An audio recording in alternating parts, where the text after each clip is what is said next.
말씀의 제목은 교회가 힘써야 할 바라는 제목으로 말씀을 나누겠습니다. 우리가 앞선 말씀에서 솔로몬이 여인과 혼인하였고 혼인한 날 밤에 침상에서 여인의 몸에 대한 그 아름다움을 고백하는 것을 보았습니다. 또 여인에게 자신의 그 심정이, 마음이 어떠한지를 고백하는 내용들을 우리가 4장에서 보았습니다. 그리고 여인도 솔로몬을 향해서 자신의 사랑을 드러내면서 둘 사이에 사랑이 깊어져 가는 것을 우리가 말씀을 통해서 보았습니다.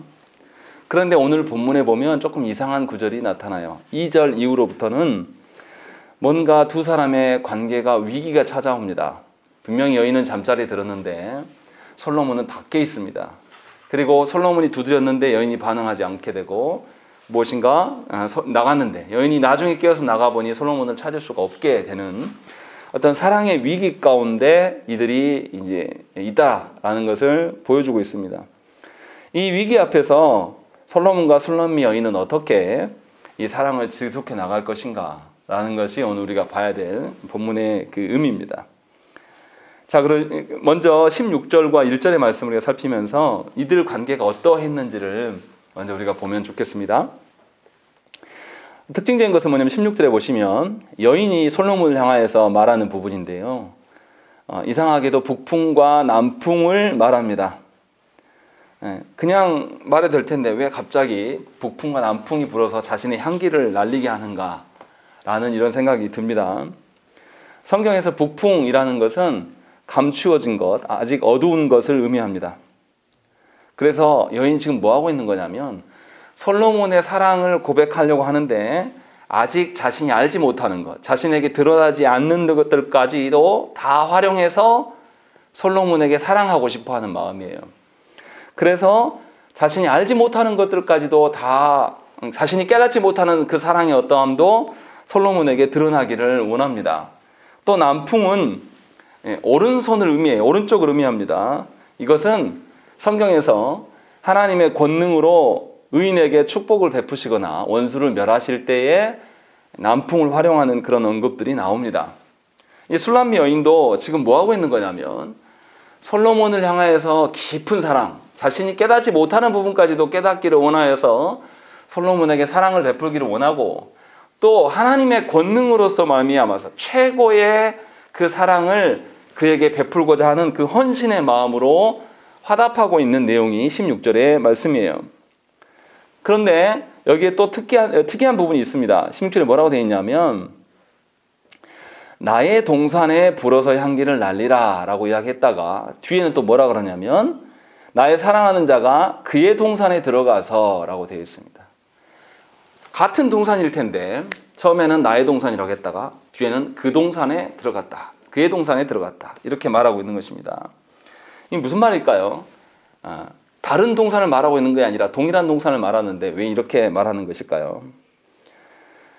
우리가 앞서서 여인의 몸에 대해서 소유권을 가진 자는 솔로몬에게만 있다라는 것을 밝혔습니다. 그 여인의 몸을 동산으로 표현을 했었죠. 그래서 지금 여인은 무슨 이야기를 하냐면 내 몸이, 내 동산이 나의 것이 아니라 그의 것이다. 솔로몬의 것이다. 라고 이야기를 하고 있는 거예요. 무슨 말입니까? 사랑하면 소유권을 자신에게 주지 않고 사랑하는 대상자에게 전부 다 양도하게 되어 있습니다. 이것이 여인의 고백이에요.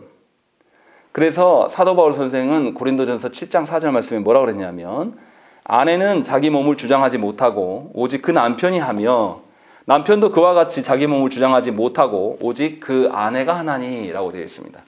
그러니까 정말로 부부가 사랑한다라면 자기 몸을 자기 것으로 여기지 아니하고 상대방에게 내어주는 이 소유권에 대한 이양이 분명히 일어날 수밖에 없다라는 것이 성경의 말씀이에요. 그래서 이 여인은 자기 몸을 자기의 소유로 여기지 아니하고 솔로몬에게 만끽할 수 있도록 완전히 헌신하면서 드러내 보이는 것을 볼 수가 있어요. 그러니까 여인이 지금 솔로몬과 나누고자 하는 사랑은 이기적이고 자기 만족을 위한 사랑이 아니라 자신을 계속 헌신하고 내어드리는 사랑을 이야기를 하고 있는 거예요. 그러니까 사랑을 통해서 내가 뭔가 이득을 얻으려고 하는 그런 사랑이 아니라 사랑을 더 베풀려고 당신은 사랑받기 위해 태어난 사람, 그게 아니라 주께서 받은 사랑으로 사랑을 전하려고 그 사랑을 지금 여인이 고백하고 있는 겁니다. 그러니까 하나님께서 우리에게 보이신 사랑이 바로 이와 같은 거죠. 교회가 하나님께 받은 사랑이 어떠한 것입니까? 온 우주 가운데 가장 고귀한 것, 사람들이 알지 못하는 숨겨져 있는 그 사랑으로 우리를 사랑하셨어요. 그 사랑이 무엇입니까? 성부께서 당신의 아드님을 우리에게 내어주심으로 말미암아서 우리에게 사랑을 나눠주셨습니다. 이렇게 최고의 사랑을 우리는 경험하여서 성도가 된 것이죠. 그런데 우리는 여전히 어떤 것이냐면 사람들에게 사랑을 나눌 때, 특히 배우자에게도 우리는 어떻게 하냐면 기브 앤 테이크 하고 싶어 해요. 받은 대로 돌려주는 사랑을 말하려고 하는 것이 그리스도인들 가운데 나타난다는 것입니다. 이것은 하나님께서 주신 사랑이 아니고 그리스도께서 보여주신 사랑도 아니고 그냥 세상이 통용되는 사랑입니다. 이런 것은 하나님의 사랑이라고 말하기 어렵다는 것이죠. 더 쉽게 말하면 부부간에 언쟁이 있고 위기가 왔을 때에 본전 생각이 나는 것은 그간의 앞선 사랑이 그리스도께서 보여주신 사랑이 아니라는 거예요. 그냥 자기 만족과 자기 위로, 자위하기 위하여서 드러낸 사랑으로 배우자를 대했기 때문에 본전 생각이 난다는 거죠. 지금 그것을 볼 수가 있는 거예요. 우리는 주께서 값주고 산 존재들이란 말이에요. 우리는 값없이 주의 것이 되었어요. 그렇기 때문에 사도 바울 선생은 우리를 향해서 뭐라고 그러냐면 교회는 사나 죽으나 주의 것이다. 소유권이 우리에게 없다. 전부 그리스도께 있다라고 늘 고백합니다. 그런데도 많은 성도들이 너무나 이상하게도 교회 안에 있으면서도 자기 생명, 자기 인생, 자기 배우자, 자기 자식 전부 다 자신의 것이라고 여기는 것입니다. 어느 누구 하나도 그것을 놓으려고 하지 않아요. 사실은 모두 다 하나님의 것인데 이 소유권을 인정하는 성도들을 찾아보기가 굉장히 어렵습니다. 심지어 우리 시대는 교회의 소유권도 특정 목회자가 자기 거라고 생각하는 거예요. 아니면 장로들이 자기 거라고 하든지. 이러한 악한 일들이 우리 가운데 버젓이 행해져 있는데 우리는 놀라지 않습니다. 이제 너무 많이 보니까, 너무 많이 봐서 이제 우리는 놀라지도 않습니다. 얼마나 교회가 하나님이 주신 사랑이 아닌 아주 더럽고 옹졸하고 추접스러운 그 세상의 사랑을 끌고 들어와서 그것을 사랑이라고 말하는가라는 점에서 우리가 한번 생각을 해봐야 돼요.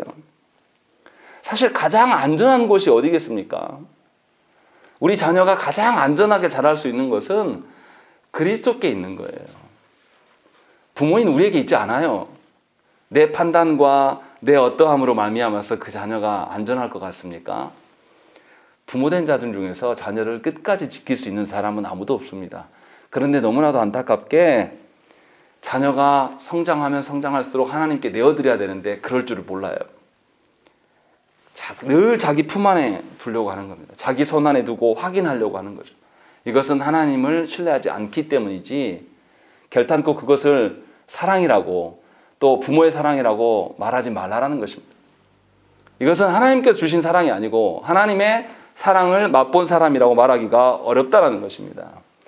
그래서 분명하게 여인은 자신도 알지 못하는 북풍, 또 하나님의 권능에 사로잡힌 남풍, 이것을 부르면서 이 사랑으로 솔로몬에게 다가가고 있는 것입니다. 우리는 얼마나 이상하냐면 주께서 우리에게 보여주신 사랑이 충분한데도 그것에 자기 자신을 맡기지 않습니다. 그리고 항상 뭐라 그러냐면 하나님께서 우리에게 베푸신 사랑이 부족합니다. 우리는 이것도 부족하고요, 저것도 부족합니다. 늘 이렇게만 해요. 왜냐하면 하나님의 사랑에 대해서 정말로 이것을 만족하지 못하기 때문에 그렇다는 것입니다. 정말로 엄마가 해준 밥을 잘 먹고 다니는 아이들은 나가서 불량식품을 안 사 먹어요. 다른 것에 곁눈질하지 않는다는 것이죠. 그러나 하나님의 사랑 가운데 충만하지 못한 성도들은 늘 하나님의 사랑이 아닌 것들을 사랑하면서 하나님의 사랑이 최고라고 여기지 않아요. 그리고 늘 세상의 것들을 채우려고 계속 자기의 욕망을 배설하고 다닙니다. 그리고 하나님의 응답도 자기가 정한 때가 돼야 돼요. 주권을 하나님께 안 넘기니까 자기가 하나님께 결핍의 것들을 요구하였는데 자기가 정한 한계까지 하나님 응답하시지 않으면 우리는 분노합니다. 이것은 다 하나님의 사랑 가운데 있지 않다라는 증거예요. 뭐 여러 말 할 게 없어요. 그래서 분명하게 우리가 어떠한 존재인가를 이 여인의 사랑을 보면서 우리를 점검해야 돼요. 정말로 우리가 하나님의 주신 사랑을 최고의 것으로 여기고 내가 하나님께 최고의 것으로 응답하려고 하는 자인가? 우리 안에 최고의 것이 무엇입니까? 내가 만들어낸 것이 아니라 하나님께서 주신 것이 최고일 수밖에 없는 거예요. 그래서 성도가 하나님께 영광을 올리는 것 중에 가장 고귀하고 값진 것은 하나님께 받은 것으로 돌려드리는 것밖에 없습니다. 우리가 구현하고 만들어내는 것이 절대 아니에요. 세상에서 우리가 돈을 많이 벌고 세상에서 사람들의 인맥이 많아서 교회가 세워지는 게 아니란 말이죠. 분명하게 하나님의 어떠하심이 우리 가운데 있어야 돼요. 그래서 시편의 주제라고 할 수 있는 시편 1편과 2편에서는 뭡니까? 누가 복된 자인가? 라고 말했을 때 주의 말씀을 주야로 묵상하고 입에 담아서 읊조리는 자가 가장 복된 자다 라고 성경은 분명하게 우리에게 밝혀줍니다. 그런 점에서 이 여인이 얼마나 이 솔로몬에 대해서 그냥 남녀간의 사랑이 아니라 하나님의 신적 사랑을 부여하면서 지금 이야기하고 있는가라는 것을 우리가 볼 수가 있다는 것이죠. 이에 솔로몬이 이제 응답하는 것이 1절의 말씀입니다. 그런데 이 솔로몬이 무슨 이야기 합니까? 이 사랑에 감격하여서 1절에 보시면 내 누이 내 신부야 내가 내 동산에 들어와서 나의 몰약과 향재료를 거두고 나의 꿀송이와 꿀을 먹고 내 포도주와 내 우유를 마셨으니 라고 되어 있습니다. 이 여인의 사랑에 감격하면서 그냥 이 여인에게 있는 그냥 맛만 본 게 아니라 향도 취하면서 온갖 모든 것들을 여인 안에서 누리고 있는 거예요. 그런데 이상한 점이 좀 나타납니다. 이 여인이 어떤 사람입니까? 원래 신분이 뭐죠? 시골 촌동네에 그냥 피부도 검게 그을린 그런 여인이란 말이죠. 그런데 놀라운 것은 솔로몬은 그 여인 안에서 풍성함을 만족함을 누리고 있다라는 거예요. 여인에게 사실은 그러한 것들을 찾아보기가 어려운데 솔로몬이 만족하고 있다. 이건 너무 이상하지 않습니까? 왕인 솔로몬이 얼마나 많은 여성들을 보고 얼마나 진귀한 것들을 받겠습니까? 그런데 이 여인으로 인하여서 기뻐하고 있어요. 누가 그러십니까? 하나님께서 우리에게 그러십니다. 저와 여러분들이 정말로 하나님 보시기에 합당하고 하나님 보시기에 그럴싸해서 하나님 우리를 사랑하신 게 아니에요. 우리는 아무런 가치가 없고 값없이 그런 존재예요. 그런데도 하나님은 우리를 보면서 기뻐하고 사랑하신다는 거죠. 우리가 하나님과 사랑하는 것으로 충분히 하나님은 만족해 하신다는 거예요. 더 우리의 어떤 것 이상을 하나님 바라시는 것이 아니라 우리의 마음 중심이 하나님의 부름에 응하고 화답하는 것으로 하나님 충분히 만족하시는 하나님이시다 라는 것을 보여주고 있어요. 그리고 또 이상한 점은 뭐냐면 그 다음이에요. 이 술람미 여인은 솔로몬에게만 허용된 사람입니다. 그런데 1절에 뭐라고 되어 있냐면 나의 친구들아 먹으라 나의 사랑하는 사람들아 많이 마시라 라고 되어 있습니다. 너무 이상하지 않습니까? 술람미 여인은 자기와의 결혼한 여인이란 말이에요. 그러면 자기와만의 사랑을 해야 되는데 술람미 여인의 몸을 다른 사람들에게 준 듯한 뉘앙스가 나타나는 것입니다. 도대체 이게 무슨 의미일까? 왜 이렇게 말하는 것일까라는 것을 우리가 한번 생각을 해봐야 돼요. 하나님을 기쁘게 하시는 것이 교회의 본질이에요. 교회의 본분이라는 것입니다. 그래서 교회가 하나님의 어떠하심으로 충만해질 때에 그 하나님의 아름다움을 누가 합니까? 하나님을 알지 못하는 자들이 알게 되는 것입니다. 그래서 교회는 주께서 주신 말씀을 세상의 질서와 맞지 않아도 그 말씀을 고난 가운데서 지켜내시고 그것을 행하면서 합니다. 그러할 때에 세상 사람들은 교회의 아름다움을 발견하게 되는 것이에요. 다시 말하면 교회된 자들이 하나님의 사랑에 온전하게 누리고 살아가면 그 하나님께서 주신 사랑과 그 아름다움은 교회만에서 멈추는 것이 아니라 교회 밖에 있는 자들에게도 흘러가면서 그 아름다움이 온 천하에 드러나는 것입니다. 지금 이것을 보여주고 있는 것이 1절의 하반절의 말씀이에요. 그래서 나의 친구들아 먹으라, 나의 사랑하는 사람들아 많이 마시라 라고 이야기하는 거예요. 이것은 솔로몬인 왕이신 우리 하나님께서 교회된 우리에게 사랑하셔서 우리 안에 그리스도의 사랑이 차고 넘침으로 말미암아서 교회 주변에 있는 자들에게 그 사랑이 흘러나가서 드러나는 것을 우리에게 보여주고 있는 것입니다. 다시 말하면 교회가 가장 아름다울 때는 무엇이냐면 세상에서 누군가를 이겨내고 세상과 싸워 이기는 것이 가장 아름다운 것이 아니라 교회의 가장 아름다움은 하나님의 사랑 가운데 그리스도의 사랑으로 인하여서 그 교제함으로 말미암아서 충만해질 때에 가장 아름다울 수가 있는 것입니다. 그래서 교회가 하나님의 사랑으로 충만해질 때 교회만이 아니라 온 세상에 복의 통로가 된다라는 것을 하나님께서는 창세기 때부터 아브라함 시대 때부터 계속 말씀하셨다라는 것입니다. 그래서 이 한국 땅에서 교회가 존중받았을 때가 언제입니까? 교회가 자신의 본분대로 주의 말씀에 집중하고 말씀대로 살려고 할 때고, 또 교회가 하나님의 은혜의 방편인 예배를 굉장히 존중하고, 또 교회가 기도하는 일에 힘쓰고 있었을 때에 세상 사람들은 교회를 존중했었습니다. 그런데 교회가 이 본분을 잃어버리고 나니 이제는 더 이상 세상 사람들이 교회를 쳐다보지 않아요. 오히려 교회를 걱정하고 염려합니다. 왜요? 우리 안에 하나님의 사랑이 없어요. 하나님이 은혜의 방편으로 주셨던 말씀과 성례와 기도의 합당한 활용이 교회 안에 사라져버린 것입니다. 하지 않아요. 교회조차도 하나님의 사랑이 아니라 세상 사랑을 구걸하고 있고 사람들에게 잘 비춰주는 것, 이미지 관리하는 일에 더 교회가 힘쓰는 것이죠. 그래서 교회의 본분을 잃어버리게 되는 거예요. 잃어버리게 될 때에 하나님과의 사랑만 잃어버리는 것이 아니라 온 세상으로부터 외면당할 수밖에 없는 것입니다. 그런데 이제 2절부터는 뉘앙스가 완전히 달라집니다. 너무 이상한 건 뭐냐면 솔로몬과 술람미 여인이 결혼했으면 같이 한 잠자리에 자야 되지 않겠습니까? 그런데 2절을 보면 이 술람미 여인만 혼자 자고 있어요. 그리고 솔로몬은 밖에서 문을 두드리고 있습니다. 너무 이상합니다. 여인은 분명하게 솔로몬이 없는데도 침상에서 아주 안락함을 누리고 있어요. 편안함을 누리고 있는 것입니다. 솔로몬이 없으면 불안해야 되는데 이것이 정상적인 사랑하는 자의 태도인데 그런 모습이 없습니다. 그리고 솔로몬은 얼마나 밖에서 오랫동안 서 있었는지 머리에는 밤이슬을 맞고 있다라고 언급을 하고 있습니다. 그런데도 솔로몬의 태도는 변하지 않았어요. 자기가 와서 자기 올 때까지 기다려주지 않고 이 여인이 잠들었는데 계속 두드려도 여인이 깨어나지 않습니다. 그 침상의 안락함과 편안함에 빠져들어서 잠이 깨어나지 않아요. 그런데도 솔로몬은 여인을 향해서 변함없이 뭐합니까?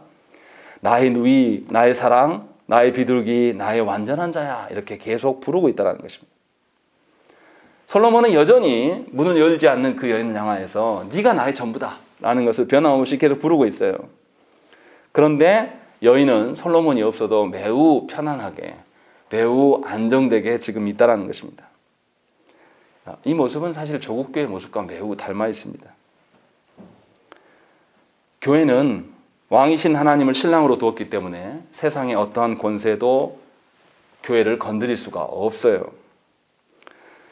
그런데도 교회는 하나님 없이도 아무런 문제도 없고 필요한 것이 갖춰지면 더 이상 하나님을 찾지 않습니다. 필요로 하지도 않아요. 부부 사이가 만약에 이런다고 생각을 해보세요.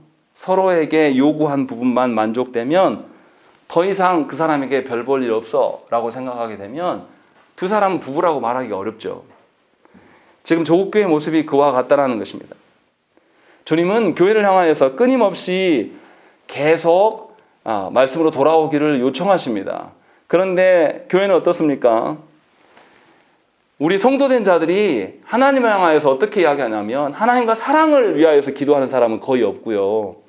대부분 다 하나님을 자기 문제 해결해 주는 사람으로 알고 자기 문제만을 계속 하나님 앞에서 계속 늘어만나요. 밖에서 힘들게 일해온 남편이 이제 돌아와서 아내를 통하여서 위로받고 아내로부터 새 힘을 얻고 싶어서 돌아왔는데 아내가 자기에 대해 아무런 관심도 없고 자녀 문제, 돈 문제, 집안 문제만 막 나열하면 남편의 마음이 어떻겠습니까? 아이고 이 집구석 못 들어가겠네. 예. 나라에 대해서는 관심이 전혀 없구나. 그냥 다른 문제투성이만, 나는 문제만 해결해야 되고 돈만 벌어들여 주는 사람인가? 라는 생각이 들 수밖에 없는 거죠. 조국 교회의 성도들이 딱 그렇게 살아간다는 거예요. 그래서 하나님 앞에서 문제 해결만을 요구해요. 정작 하나님의 사랑에 대해서는 전혀 반응하지 않습니다. 그것에 대해서 기도하고 하나님의 사랑을 못 누려서 안 달라고 그것 때문에 괴로워하면서 근심이 있는 성도들을 찾아보기가 어렵다는 것입니다. 그러할 때에 주님은 어떻게 되십니까? 주님은 우리를 향하여서 당신의 사랑을 계속 베풀기를 원하셔요. 그런데 교회된 자들이 주님을 거절할 때에 주님과 교회는 한 몸 되기가 어려워지고 주님은 더 이상 머리 둘 곳이 없어집니다. 왜 그렇습니까? 아모스 3장 2절 말씀에 내가 땅의 모든 족속 가운데 너희만을 알았나니 그러므로 내가 너희 모든 죄악을 너희에게 보응하리라 하셨나니 라고 되어 있습니다. 하나님께서는 누구만 알았다고요? 땅의 모든 족속들 가운데 택한 교회인 너희만 알았다라고 이야기합니다. 내 머리 둘 곳은 다른 곳에 없다. 너희다, 너다 라고 말씀하시는데 우리는 계속해서 하나님을 향하여서 관심이 없어요. 그냥 우리 문제가, 내 문제가 훨씬 더 중요한 것이죠. 그래서 하나님을 버리고 세상의 문제에 휩싸이면서 세상 문제를 경배하기 시작해요. 세상의 그 아름다움을 추종하면서 그래서 하나님께 위로받고자 하는 마음이 성도들 가운데 없는 거죠. 늘 사람입니다. 하나님이 계신다고 해도 하나님 앞에서 하나님으로 말미암아 위로받는 것이 아니라 하나님이 계셔도 사람의 위로가 필요한 거예요. 그렇게 늘 반복적으로 살아가는 거예요. 그러니까 자기를 알아주는 사람이 없으면 못 견디는 겁니다. 그렇게 우리가 평생을 살다가 주 앞에 불렀을 때 하나님 앞에서 우리가 뭐라고 대답할 수 있겠습니까? 하나님 앞에서 우리가 뭐라고 답변할 수 있겠어요? 하나님 앞에 가서 그때 그 시절에 내가 이것 때문에 힘들어서 그랬어 이렇게 핑계할 수 있겠습니까? 부부간에 서로 관심이 없는데 상대방이 나에게 너는 나한테 왜 이렇게 관심이 없냐라고 말했을 때 나는 그때 이것 때문에 그랬어 저것 때문에 그랬어 이렇게 계속 말한다고 해서 두 사람의 관계가 회복이 됩니까? 변명이 됩니까? 그럴 수 없는 거예요. 그런데 우리는 이것을 마땅하게 여깁니다. 그리고 놀라지 않아요. 그래서 하나님께서는 우리에게 뭐라고 하셨습니까? 10계명에서 제1계명을 우리에게 말씀하셨어요. 너는 나 외에 다른 신들을 내게 있게 하지 말라. 왜냐하면 내가 너밖에 모르거든. 그러니 너도 내 안에서 살아야 된다라는 것을 하나님께서 우리에게 말씀하셨어요. 그래서 교회된 우리는 하나님의 사랑을 독차지하고 살았던 자들이에요. 세상에 어떤 다른 사람들에게 하나님의 사랑을 주시지 않습니다. 알게도 하지도 않으셔요. 정말로 특별한 온 우주의 그 만물의 주관자이신 그분의 사랑을 우리가 독차지하고 있으면서도 우리는 늘 부족하다고 말하는 거죠. 이거 너무 이상하지 않습니까? 왕이신 그분이 우리를 사랑하시는데 또 마지막 날 심판하시는 그분이 우리를 보존하시겠다고 약속하는데 우리는 늘 불안에 떨어요. 결론은 하나지 않습니까? 하나님 사랑을 무시하는 거예요. 하나님의 사랑을 업신여기기 때문에 그럴 수 있는 겁니다. 그렇지 않고는 사실 그렇게 하기가 어렵죠. 그래서 하나님께서는 예수께서 무슨 이야기 하셨습니까? 우리의 습성을 너무나 잘 아셔서 예수께서 우리에게 경고하셨어요. 마태복음 10장 36절과 37절 말씀에 사람의 원수가 자기 집안 식구리라.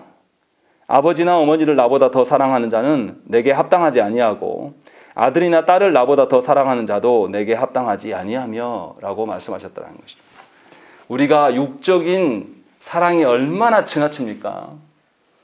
그리스도의 피값으로 맺어진 것이 훨씬 더 중요한데 우리는 그것을 존중하지 않아요. 혈연 관계에 죽고 못 사는 민족이 대한민국의 족속들 아닙니까? 하나님의 사랑 앞에서도 자기 새끼, 자기 부모, 자기 어떠함에만 매여 있어요. 그래서 그리스도의 피값을 거절하는 것입니다. 그래서 예수께서는 사람의 원수가 자기 집안 식구다라고 분명하게 성경에서 아예 제시를 하십니다. 그런데도 우리는 인정하지 않죠. 자녀를 위해서 마치 사는 것처럼 미안하지만 그 자녀가 여러분들의 말을 안 들을 때 여러분들 어떻게 하셨습니까? 분노하셨지 않습니까? 자녀 사랑하는 거 아니거든요. 자녀를 사랑하는 것도 내 한계치에서 그냥 사랑하는 것 뿐이에요. 내 한계를 벗어나면 그 자녀를 원수 대하듯이 퍼붓는단 말이에요.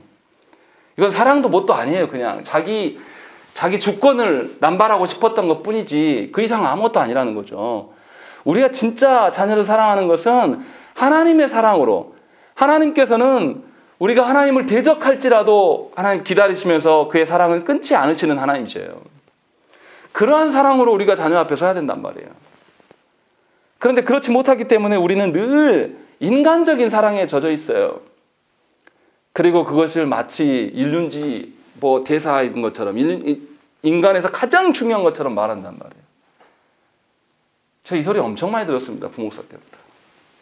우리 목사님은 자녀 사랑도 하지 말래. 제가 지금 자녀 사랑 하지 말라고 하는 겁니까? 아니에요. 하나님의 사랑으로 자녀를 사랑하지 않으면 그 관계는 어긋나게 되어 있습니다. 온전할 수가 없어요. 예수께서 그 말씀을 우리에게 하신다라는 것입니다. 그런데도 불구하고 조국교회 수많은 성도들이 이기적으로 그냥 살아가요. 자기와 관련된 것, 자기와 가까운 자들에게만 우리가 열려져 있습니다. 하나님은 먼 존재고 하나님은 나하고 상관없는 것처럼. 그래서 주께서 말씀하신 자기 집안 식구가 사람의 원수다라고 말씀하셔도 이것을 알지 못합니다. 그래서 하나님이 맺어주신 성도 간에 서로 신뢰하고 존중함은 찾아보기가 어렵고 혈연 관계는 굉장히 존중하는, 사실 이게 우상숭배거든요. 이것에 대해서 우리가 알아야 한다는 것입니다. 결과적으로 계속 우리가 살면 어떻게 되겠습니까? 하나님과의 관계 단절을 경험할 수밖에 없어요. 하나님이 우리를 향하여서 당신의 공의를 베푸실 날이 곧 온다는 것입니다. 그때에 하나님께서 우리를 끊어버리고 가실 때 우리가 어떻게 하겠습니까? 할 수 없어요. 사실 우리의 사랑이라는 것은 하나님의 사랑으로 다 점검받아야 될 것들이에요. 우리가 알고 있다. 우리가 연륜으로 경험적으로 내가 사랑은 이런 거야. 부모 자식 간의 관계는 이런 거야. 또 스승과 제자의 관계는 이런 거야 라고 생각했던 이런 모든 관계들과 사랑은 하나님의 사랑으로 다 점검받아야 될 죄성으로 빚어진 그냥 경험들일 뿐이에요. 그런데 너무나 안타깝게도 교회 안에 있는 직분자들까지도 연륜을 내세워요. 정말 죄송한데 교회 안에서 가장 연륜이 많으신 분이 누굽니까? 하나님이세요. 창조 전부터 계신 그분이 그렇게 말씀하시는데 우리는 유교 문화를 여전히 존중하면서 연륜과 자기 교회 경험을 말한단 말이에요. 이게 무슨 하나님의 사랑의 근간 교회라고 말할 수 있겠습니까?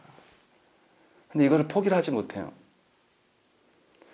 그래서 하나님과의 관계가 문제가 생긴 것이고, 그래서 하나님의 단절을 경험할 수밖에 없어요. 그러나 분명히 저 안에 아셔야 될 게, 하나님의 사랑으로 우리가 맺어놓은 모든 관계들을 점검하지 아니하면 반드시 부패하게 돼 있고 하나님을 가로막는 데 쓰임 받을 수밖에 없다는 것입니다. 계속해서 말씀 보시면 3절에 보시면 내가 옷을 벗었으니 어찌 다시 입겠으며 내가 발을 씻었으니 어찌 다시 더럽히리라마는 이렇게 되어 있습니다. 여인이 지금 술람미 여인이 솔로몬의 문두들인데 나가겠다는 겁니까? 안 나가겠다는 겁니까?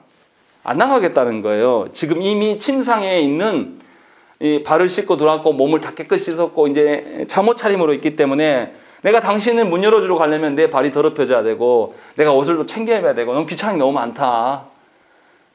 이게 지금 뭐 하는 겁니까? 술람미 여인이 왕과의 그 사랑보다 지금 자신의 처해 있는 그 잠자리의 안락함을 더 사랑하고 있는 겁니다. 우리 시대의 교회도 하나님보다 거대한 건물을, 사람들의 인정을, 또 세상의 재물을 훨씬 더 사랑합니다. 그리고 그러한 것들이 주는 안락함에 만취되어서 영적인 게으름 가운데 빠져 있어요. 그래서 기도하자고 해도 모이지 않습니다. 한낱 질병이 이제 끝나고 있는데 성도들이 모이기를 힘쓰지 않아요. 그래서 많은 목회자들이 고민합니다. 2년 동안 잠깐 어려움에 처했다고 해서 예배하지 않는 자가 과연 성도일까요? 그럴 수 없다라는 거죠.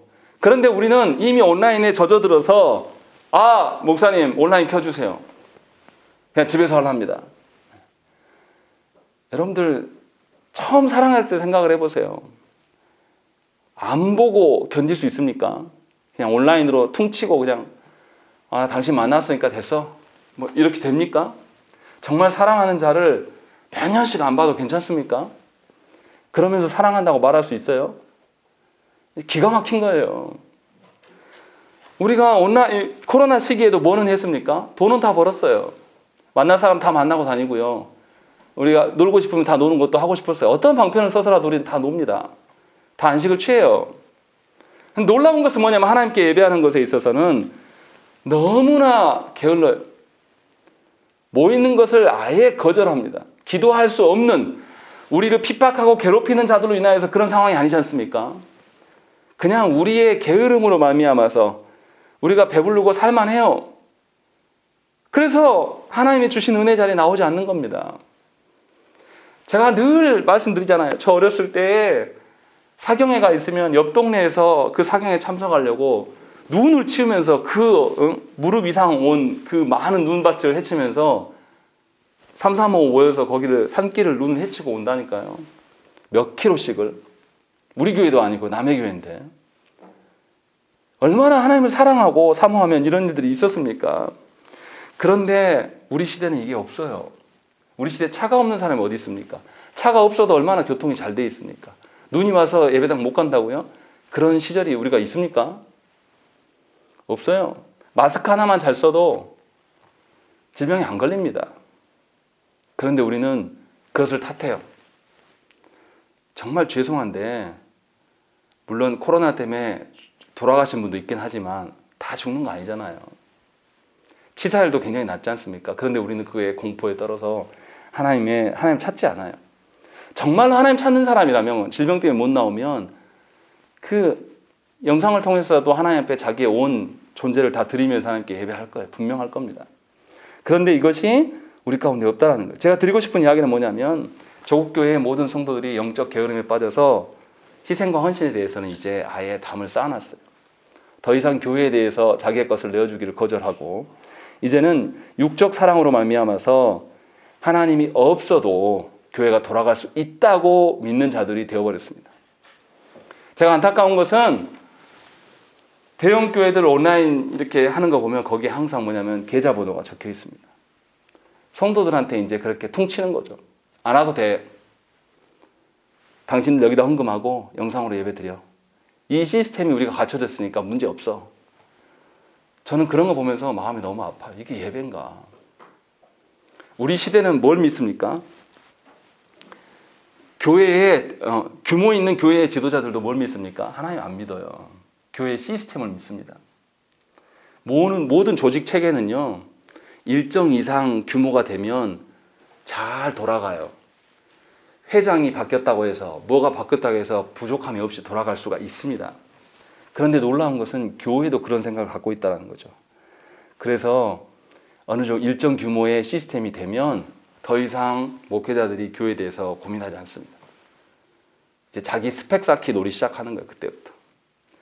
이 좋은 시스템이 갖춰진 교회에 누구한테 주고 싶겠습니까? 자녀들에게 주고 싶죠. 그래서 대물림을 하는 거예요. 자기들 마음대로. 왜 그렇습니까? 하나님을 두려워하지 않아요. 하나님을 믿는 게 아니라 시스템을 믿는 거죠. 우리도 시스템에 익숙한 사람들입니다. 이미 만들어진 이 사회 체계 안에서 하나님이 하나만 건드려도 이 사회가 멈출 수 있다는 것을 질병을 통해서 보여주셨는데도 교회된 우리들이 깨어나지 않아요. 이 조국 땅에 만들어진 이 시스템, 이것이 하나님께서 한 번만 건드리면 우리 다 붕괴될 수 있겠다라는 걸 경험하게 하셨는데도 우리는 그것을 깨어나지 않고 기도하지 않습니다. 이제 뭐가 남았겠습니까? 조국교회에 멸망이 남아있는 거예요. 하나님의 심판이 이제 임하게 될 겁니다. 그러한 현실이 지금 3절에서 지금 이 여인이 그것을 계속 더 군불대고 있는 겁니다. 그런데도 솔로몬은 어떻게 합니까? 4절에 내 사랑하는 자가 문틈으로 손을 들이밀매 내 마음이 움직여서라고 되어 있어요. 솔로몬은 끝까지 여인을 포기하지 않고, 솔로몬의 왕이니까 솔로몬이 어떻게 해서 들어올 수 있습니까? 군사를 불러서 문을 깨트리고 여인에게 들어올 수 있어요. 그런데 여인이 그렇게 들어오면 여인이 잠자리와 여인이 지금 잠자고 있는 것을 방해하기 때문에 솔로몬은 그 방법을 사용하지 않습니다. 끝까지 문틈으로 그 문틈 열려지도 않는 그 사이에 손을 넣어보고 손가락을 넣어보려고 애를 쓰는 거예요. 이 여인을 깨우려고. 그래서 손이 다치고 그 손에 5절에 보면 뭐가 있냐면 몰약이 내 손에서, 몰약의 즙이 내 손가락에서 문빗장에서 떨어지는구나 라는 거예요. 나중에 여인이 깨서 보니까 솔로몬이 얼마나 자기를 깨우려고 문틈에 계속 이렇게 잡고 했더니 왕의 향취가 남아있고 왕의 흔적들이 문에 흥건하게 젖어 있는 거예요. 이것을 여인이 발견하고 이제 깨달은 거예요.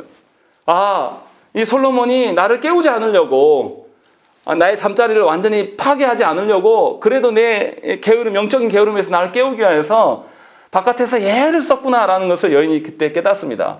그리고 나서 6절에 뭐 하냐면 그때서 이제 문을 열고 솔로몬을 찾아요. 그런데 솔로몬이 가고 없습니다. 그런데 여인이 뭐라고 말합니까? 그가 말할 때에 내 혼이 나갔구나 라고 되어 있어요. 이 말이 뭡니까?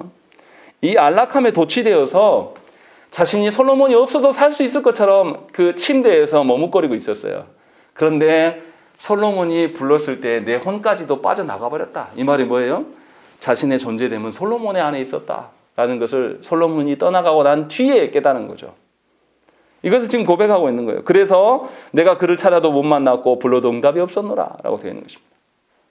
우리 하나님께서 교회를 향하여서 포기하지 않으시고 계속적인 말씀을 계속 주시고 있어요. 참 다행인 것은 뭐냐면 그나마 젊은 목회자들이 말씀을 집중하면서 말씀으로 교회를 세우려고 하는 목회자들이 그나마 조국교회 안에서 계속 일어나고 있다는 거예요. 옛날 방식으로 선배들이 해놓은 그 시스템에 젖어서 그게 무슨 의미인지도 모르고 그것을 반복하는 그런 자질을 찾아가는 것이 아니라 하나님의 말씀된 교회를 세우기 위해서 개척하고 말씀된 교회를 세우기 위해서 몸부림을 치는 그 목회 현장들이 그나마 보여지고 있어요.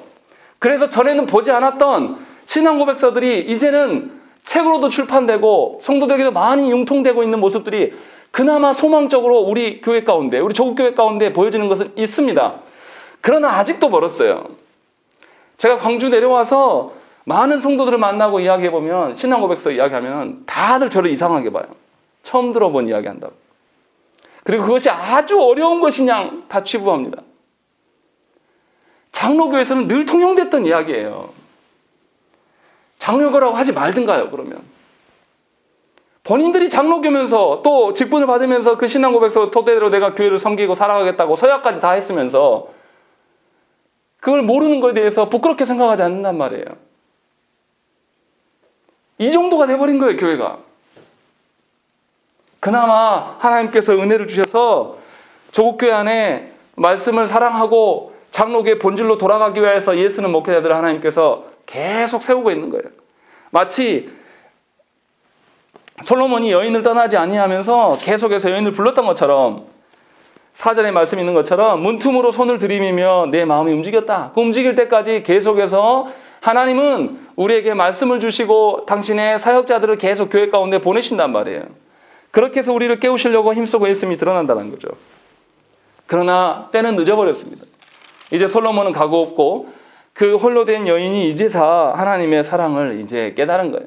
하나님의 부재의 상황. 하나님은 공의로우신 분이기 때문에 언제까지나 우리를 참으시지는 않아요.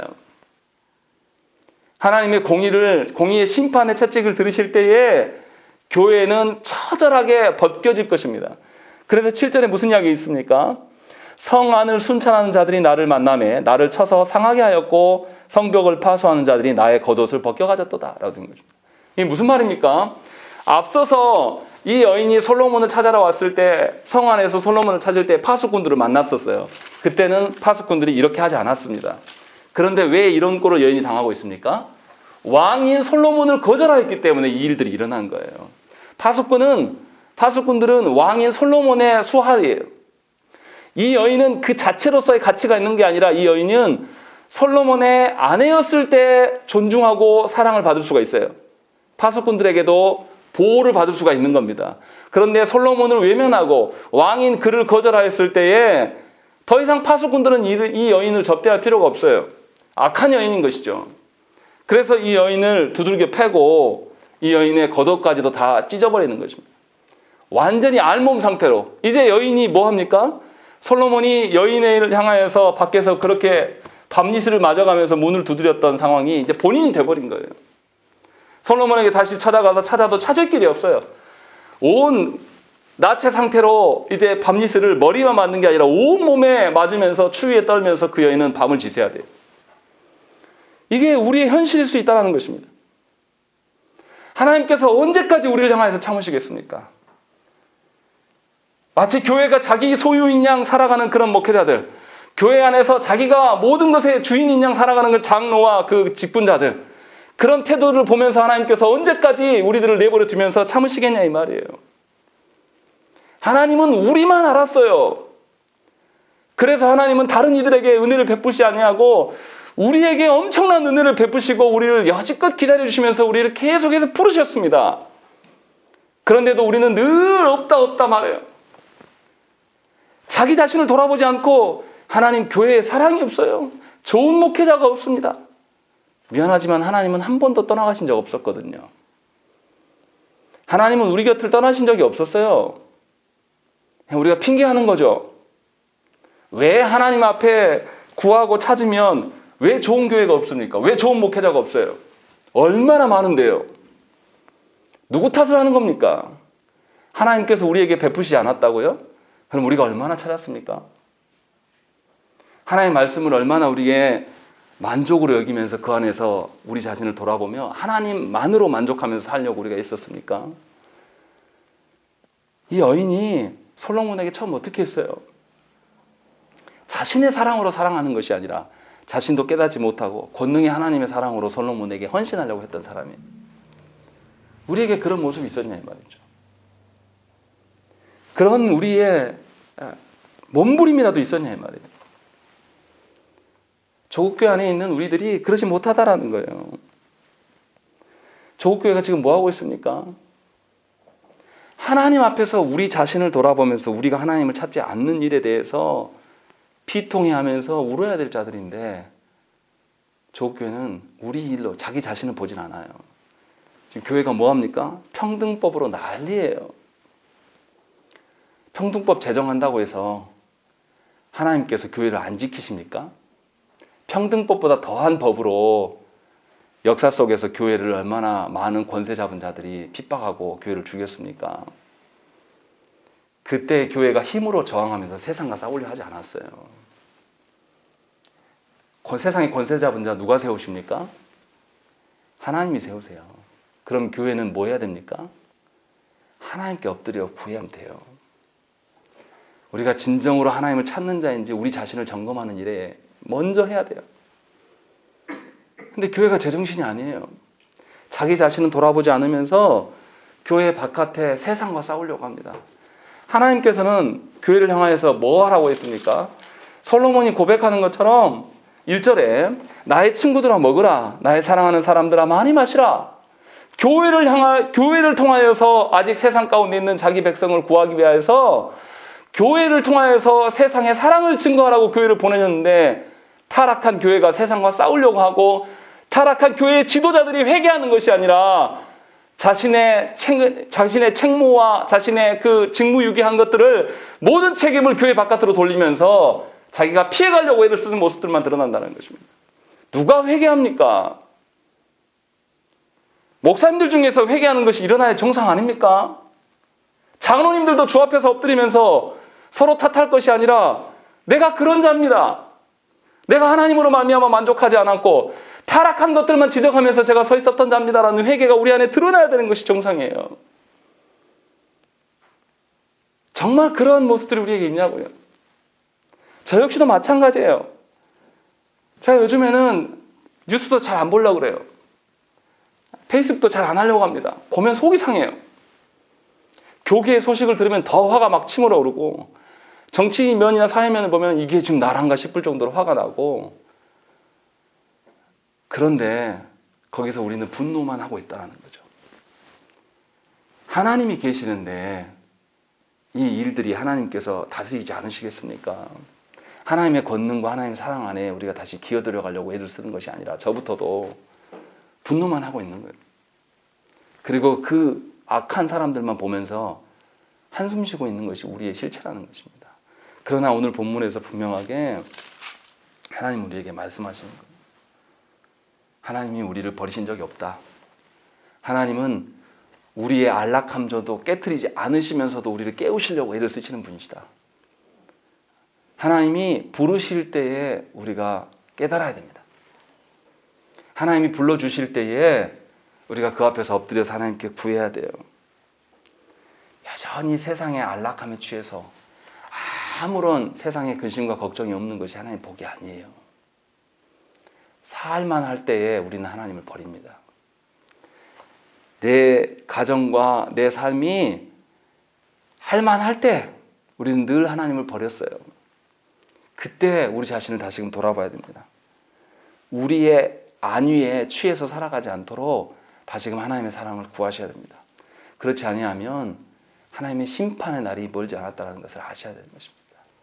저와 여러분들이 이 밤에 무엇을 위해서 기도해야 되겠습니까? 우리 시대에 누가 교회 되기를 원합니까? 여러분들은 교회입니까? 세상 사람들입니까? 교회 되기 위해서 하나님께 구하셔야 됩니다. 교회 된 자는 하나님과 사랑하는 자예요. 하나님을 응대하는 자가 교회입니다.